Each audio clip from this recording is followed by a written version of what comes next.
Hello, I'm Ashwin Desai, and this is my UTNIF 2016 survey speech on the question, was the Arab Spring successful in Egypt?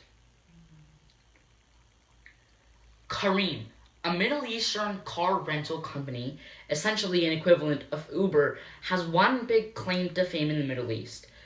They don't call their drivers. They're known as captains of their vehicle. Yet, for those captains, being Middle Eastern workers under the poverty line, they don't have any authority or sovereignty outside of their own vehicle. Because in the Middle East, a region full of turmoil, sovereignty and autonomy are two very scarce resources. In his book A Rage for Order, Robert F. Worth in 2016 explains that the Arab Spring had one of its birthplaces in Tahrir Square in Egypt. It set off the revolution that threw off the shackles of Hosni Mubarak and brought forth the first democratic elections in Egypt. Today, Tahrir Square is seen as a symbol around the world of democracy and its ideals. The lessons we learned from the Arab Spring, specifically in Egypt, will teach us and future revolutionaries about how to run a revolution and how to run a democracy. With these two massive significances, we must ask today's question. Was the Arab Spring successful in Egypt? To which the answer is a resounding no for three main reasons. First, because a democracy voted for theocracy. Second, it led to reduced economic stability. And finally, it diminished relationships with the United States.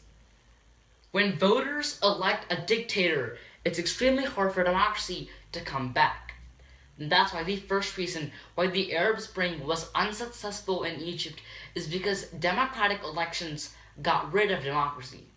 Al Jazeera explains on June 18th that the Muslim Brotherhood's Mohammed Morsi was the first ever elected Egyptian leader. Elected under the Muslim Brotherhood, one of the few autonomous groups during Egypt in the Arab Spring, the Muslim Brotherhood got a commanding majority of the election. But the problem is that after they were elected, they made several contradictory policies. One of the main examples is the fact that in future elections, they made running as an independent candidate completely illegal. And that meant that in future presidential and parliamentary elections, the NDP, or the National Democratic Party, which represented the Muslim Brotherhood, got a lot more political clout than a democracy needed. On top of that, the Heinrich Böll Foundation points out on June 6th that the Muslim Brotherhood established the Islamist draft constitution. It ignored all social diversity and it only established de facto tolerance. It outlawed numerous other religious practices and made Islam almost the state religion. These policies went against democracy, but the problem was that the people were the ones who voted for them.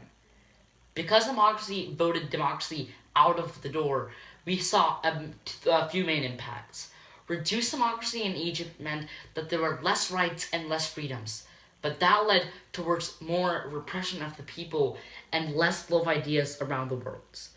The democracy in the Middle East and Egypt voted for an undemocratic solution, and that was the Arab Spring's first big failure.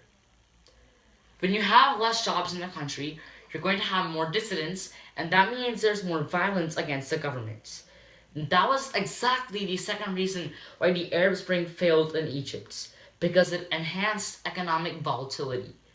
The Middle East Institute points out on June 16th that GDP growth in Egypt right now is only 3.3%. It's not enough for any Middle Eastern nation. And while the 3.3% is the current highest number for most Middle Eastern nations, that number does nothing to address Egypt's high unemployment and high poverty rates. It keeps Egypt in the best of the Middle East. But that's like being the best of the worst. The International Monetary Fund's World Economic Outlook from April of 2016 indicates that Egypt's economy can be boosted to a 4.3% GDP growth rate, but that will be purely on the backbone of foreign direct investment, something Egypt must in all circumstances avoid.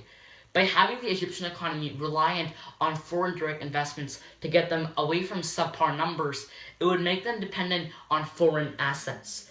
And that's something Egypt must avoid. If Egypt's economy remains unstable, they'll have the volatility of the Suez Canal, And that impacts more than just Egypt. It impacts the entirety of the Middle East and the whole world, leading to more and more fluctuation in the price of oil, something even worse than a status quo. The flow of political ideas from Egypt to the United States and vice versa is what started the Arab Spring, the flow of democracy. Yet, the Arab Spring has done just the opposite. It stopped the flow of ideas from the United States to Egypt. The final reason why the Arab Spring did not bring success to Egypt is because it did not yield stronger relations with the United States.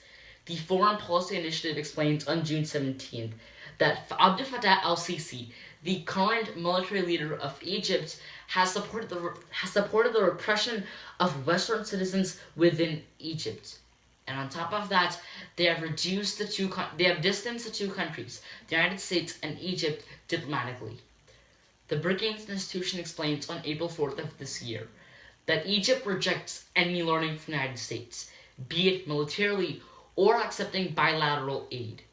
The rejection of Western ideals within Egypt means that there is less coalition in the fight against terrorism. The United States and Egypt and Middle Eastern allies must work together to combat terrorism. Unfortunately, if Egypt continues on this path with a military coup and a military government, they reject Western ideals, and that weakens the fight of counterinsurgencies. The Arab Spring left us with many options and many critical lessons. And because that will impact future revolutions around the world, we had to ask today's question. Was the Arab Spring successful in Egypt? To which the answer was a resounding no, because first, democracy voted for an undemocratic solution. Second, it reduced economic stability in Egypt.